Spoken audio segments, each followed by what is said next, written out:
안녕하세요. 코롱 자리마을 대표 이현숙입니다. 제가 대표직을 몇 년 하다 보니까 주변에서는 저를 환경 전문가라고 얘기를 합니다. 네, 저는 전문가입니다. 누구나 다 아는 것 같지만 실은 잘 알지 못하는 얘기들을 저는 알고 있고 실천을 하고 있습니다.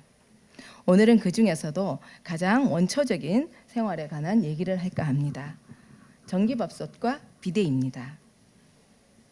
여러분 댁에서는 밥을 어떻게 해 드시나요? 한꺼번에 전기밥솥을 대부분 쓰실 텐데요. 한꺼번에 밥을 많이 지어서 보온하시나요? 10시간 동안 보온을 하게 되면 전기 소모량이 300W나 됩니다.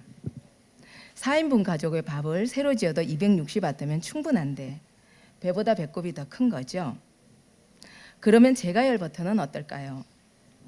식은 밥을 가열차게 데펴주는 데는 순간 소비 전력은 크다고 하지만 보통 9분이면 충분합니다. 여기에 소비되는 전기 소모량은 80W입니다.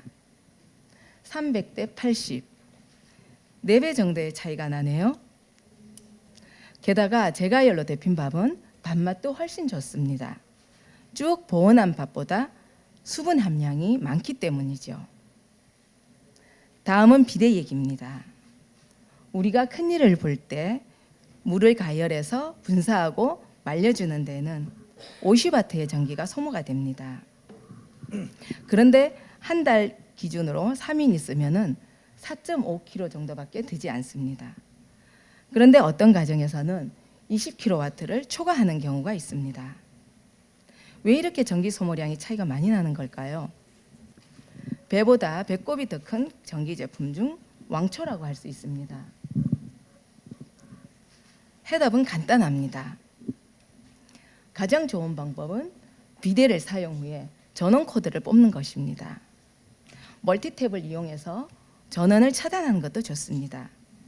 그런데 이렇게 쉬운 방법도 몸에 배지 않으면 아무 소용이 없습니다.